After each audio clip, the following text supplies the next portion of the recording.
बातमी सुरुवातीला पुण्यातून। पुण्यात अखेर प्रशांत जगताप यांनी शरद पवार गटाची साथ सोडून काँग्रेसमध्ये प्रवेश केलाय। प्रशांत जगताप यांनी राजीनामा दिल्यानंतर उद्धव ठाकरेंनी त्यांना पक्षात येण्याची ऑफरही दिली। मात्र जगताप यांनी काँग्रेससोबतच पुढील राजकीय प्रवास करणार असल्याचं ठामपणे सांगितलं। दरम्यान प्रशांत जगताप यांचा गेल्या 26 वर्षांचा राष्ट्रवादीसोबतचा प्रवास कसा होता पाहूया। प्रशांत जगतापांनी धरला काँग्रेसचा हात।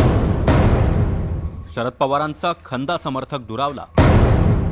प्रशांत जगतापांमुळे पुण्यात काँग्रेसला बळ। अखेर प्रशांत जगताप यांनी शरद पवार गटाची साथ सोडली आणि काँग्रेसचा हात धरून पुढील राजकीय वाटचाल सुरू केली आहे। प्रशांत जगताप यांनी पक्षाचा राजीनामा दिला। त्यांना गळाला लावण्यासाठी सगळ्याच पक्षांनी प्रयत्न केले। खुद्द उद्धव ठाकरे आणि एकनाथ शिंदेही त्यांना पक्षात घेण्यासाठी इच्छुक होते। मात्र प्रशांत जगताप यांनी काँग्रेससोबत जाण्याचा निर्णय घेतला। दरम्यान पक्षातील नेत्यांवर नाराज असल्यामुळे पक्ष सोडत नसल्याचं त्यांनी पुन्हा एकदा स्पष्ट केलंय। एकतर काँग्रेसचे विचार घेऊनच मी राजकीय जीवनामध्ये आलो। तब्बल 26 वर्ष 6 महिने 14 दिवस मला राष्ट्रवादी काँग्रेस पार्टीमध्ये काम करायची संधी मिळाली। आदरणीय पवार साहेबांच्या नेतृत्वाखाली काम करायचं, मार्गदर्शनाखाली काम करायची संधी मिळाली। मग तो काँग्रेसचा विचारच होता आणि मग तिथून बाहेर पडताना आपण इतर कुठल्या पक्षात जायच्या ऐवजी मूळ जो काँग्रेसचे विचार आहे, नेहरू गांधीजींची जी परंपरा आहे, शाहू फुले आंबेडकरांची जी विचारधारा त्यावर जावं, हा मोठा व्यापक दृष्टिकोन ठेवून मी या ठिकाणी काँग्रेस पक्षामध्ये दाखल झालोय आणि आज एक काँग्रेसचा सामान्य कार्यकर्ता म्हणून या पक्षकार्यात बसून मला निश्चित आनंद होतोय। प्रशांत जगताप यांनी 1999 पासून राष्ट्रवादी काँग्रेसमध्ये कामाला सुरुवात केली। म्हणजेच राष्ट्रवादीच्या पक्ष स्थापनेपासूनच ते राष्ट्रवादी सोबत होते। त्यानंतर त्यांनी पुणे महापालिकेत प्रदीर्घ काळ नगरसेवक म्हणून काम केलंय। ते वानवडी प्रभागातून सतत निवडून येतात। त्यांनी 2016-17 मध्ये पुणे शहराचे महापौर म्हणून देखील जबाबदारी सांभाळली आहे। 2021 मध्ये त्यांची राष्ट्रवादी काँग्रेसच्या पुणे शहराध्यक्षपदी नियुक्ती करण्यात आली।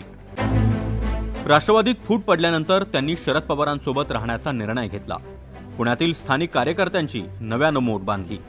विधानसभा निवडणुकीतही प्रशांत जगताप यांनी अजित पवार गटाविरोधात कडवी झुंज दिली। पण महापालिका निवडणुकीसाठी पक्षानं एकत्रीकरणाचा घाट घातल्यानंतर प्रशांत जगताप यांनी पक्षाला रामराम ठोकला। दरम्यान प्रशांत जगताप यांनी राजीनामा दिल्यानंतर शरद पवार गटात मोठी पोकळी निर्माण झाली आहे। प्रशांत जगताप हे आमचे चांगले कार्यकर्ते होते। मला दुःख वाटतं की त्यांनी आमचा पक्ष सोडला।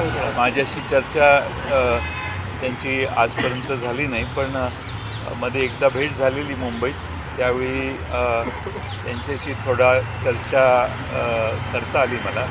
पण मला त्यांनी पक्ष सोडून जायला नको पाहिजे होतं असं मला वाटतं। नाही, आम्हाला याचा आनंद आहे की किमान ते महाविकास आघाडीच्या घटक या पक्षाबरोबरच राहिलेले आहेत। म्हणजे अजूनही जे लढाचा आणि संघर्षाचा विचार त्यांनी सोडलं नाही हे याच्यातून स्पष्ट होतं। जसं मी अगोदर सकाळी सांगितल्याप्रमाणे की आमच्याबरोबर आले असते तरी देखील आनंद आहे। अर्थात ते कुठच्या पक्ष सोडून बिडून नाही, कारण शेवटी पुणे शहराचा आणि पिंपरी चिंचवड शहरामध्ये त्यांची जी भूमिका होती ती भूमिका आमची पहिल्या दिवशीपासूनच होती। प्रशांत जगताप यांचा तब्बल 26 वर्षांचा राष्ट्रवादीसोबतचा प्रवास आता थांबलाय। दरम्यान ऐन महापालिका निवडणुकीत प्रशांत जगताप यांनी काँग्रेसमध्ये प्रवेश केलाय। त्यामुळे पुणे काँग्रेसला चांगलं बळ मिळालंय। पण पुण्यात दोन्ही पवार एकत्र आल्यानंतर प्रशांत जगताप कितपत प्रभावी ठरतात हे पाहणं महत्त्वाचं असेल। Bureau report, NDTV Marathi, Pune.